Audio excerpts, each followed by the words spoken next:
Hey, what is up YouTube? It's Luke W coming back at you guys again today with another video.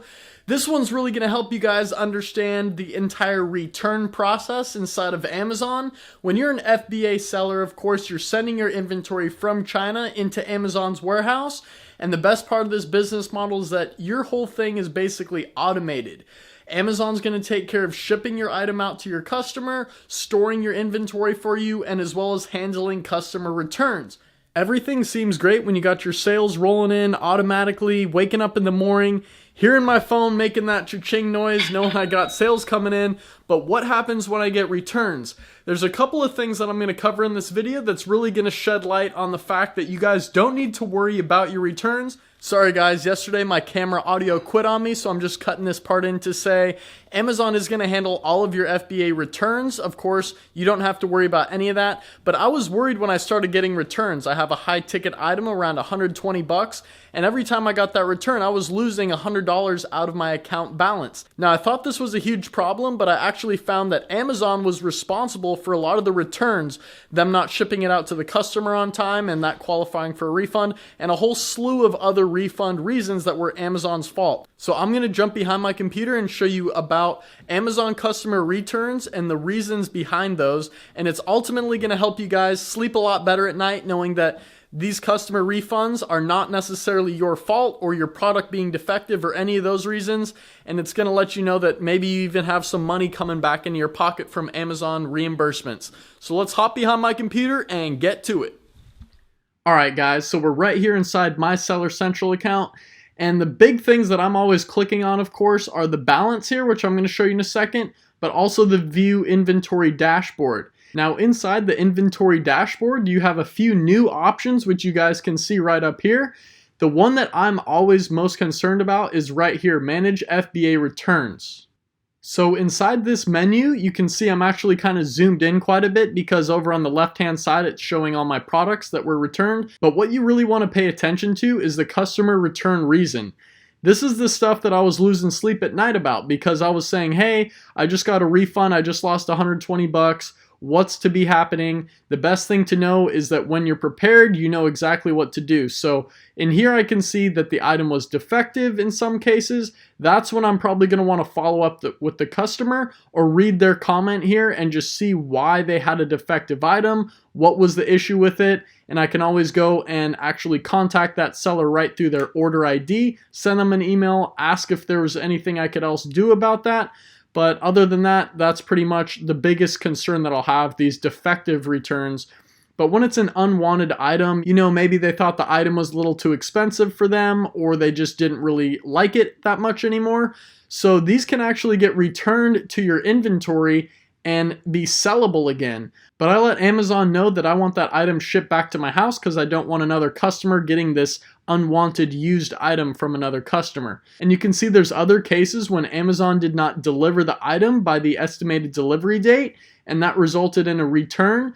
Now that is something that I'm going to get reimbursed back into my account. So when I'm back here at my homepage, I can find all my reimbursements right here under my balances tab. So I'll click into here and I can see the statement view, which is going to show me all the returns that have happened in this billing period, which is every 2 weeks. And then now down here in the other transactions section, I can click into this and see all the FBA reimbursements that I've gotten. So literally these were returns that was Amazon's fault and they took this money out of my account to give back to the customer. And then look at this, they put 88 bucks, 62, 79, $20, and they put all that money back into my account, which I can view right down here at the statement view. Now those numbers I just showed you were from actually this other billing period. And you can see there's 250 bucks down here that Amazon had reimbursed back to me to my account. Now, while I'm on this page, I want to show you another little tip, guys. This is $137 I got just because I had the shipping and gift wrap credit options selected on my listing. People around the holidays and just all year round like to actually pay extra to get their product gift wrapped. So pretty much in your inventory, I kind of blurred out my product up top. But when you come down, you can see where it says offering can be gift messaged and gift wrapped available. You just simply want to check that because if your product is already being fulfilled by Amazon, the customer is going to pay extra money and Amazon's going to do that work to pretty much gift wrap it and everything. but then it's going to come right back here into your gift wrapping credits, and that's just free money for you. So, I mean, when you just add these other transactions of Amazon messing up and then me getting free money from my gift wrap credits, and that's just $400 extra in free money for you. So I want to come over here, and I did pull up the FBA customer return policy. And of course, you know, a refund is just what a refund normally is. It's when a customer doesn't want the item and wants to ship it back to Amazon and get their money back. Now, when you do get that item back into Amazon, it's going to be declared as defective or customer damaged. And with either of these instances, you'll see in the unfulfillable section in your manage inventory tab that you have some items maybe in there. You need to simply select those and create a removal order, which you can ship those back to your house for 50 cents a piece. Really a cheap cost to get your inventory back and get it out of the Amazon warehouse. The other thing I wanted to share with you guys is the return time frame, and this is really kind of just weird because I've had customers return an item that's like 50 something days old. I noticed they bought it in November and then they can return it in January. But it says right here that in most cases, customers can return an item within 30 days of receiving it. Amazon may make case-by-case exceptions and accept return requests beyond 30 days of the receipt. So that lets me know, okay, I guess customers can just word things and then get their money back even if it's long after their return should have really been accepted. So if Amazon does not receive that customer return item within 45 days of the return request, then Amazon will then charge the customer and then credit my account back for that item that they never returned. And then they have extended return time frames, which is eligible for the baby category. And they're allowing up to 90 days of the customer receiving an item to qualify for a refund for that. Now, the reimbursement is what I was talking about a lot with you guys. And it says right here, what can you expect from an FBA reimbursement? So Amazon will have to wait pretty much 45 days until they either get the item back for the customer or they didn't deliver it on time and they had that money out of your account, giving a refund to your customer because they didn't deliver it on time or something.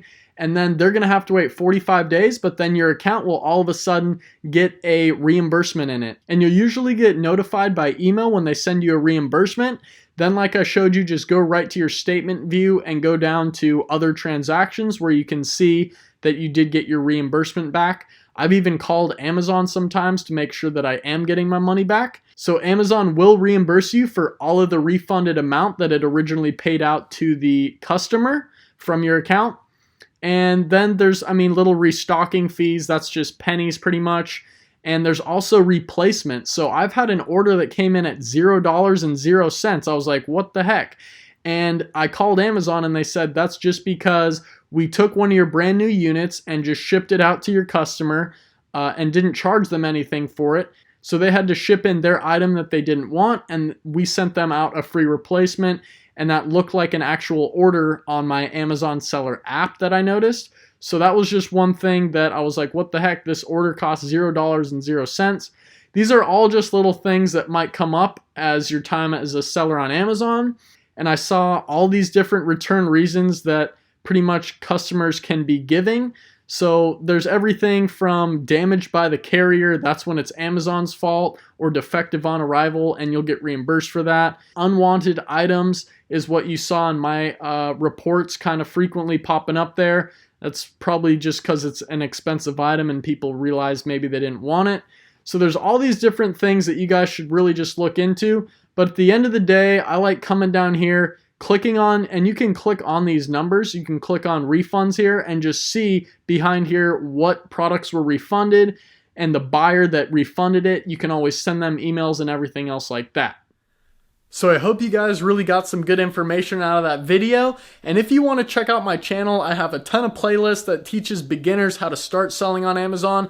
I'm really trying to revamp my content and just bring the best stuff I possibly can to you guys. So if you have any other suggestions of videos that you want me to make, please drop them down in the description and I'll be sure to throw them on my whiteboard here and get around to those videos as soon as I can. If you guys did like the video and just want to drop a thumbs up and show your support, I really appreciate when you guys do that.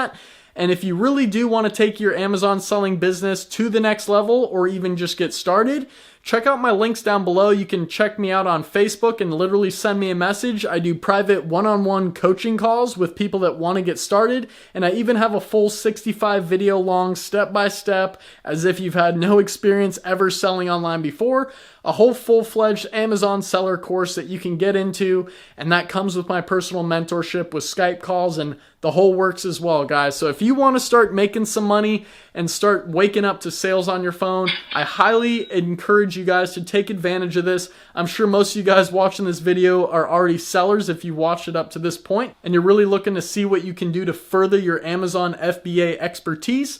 Because once you guys learn this stuff, you can start making videos yourself, get out there, start teaching people. You never know who you're going to meet. So with that said, thanks so much for watching, and I'll see you in the next video. Peace out.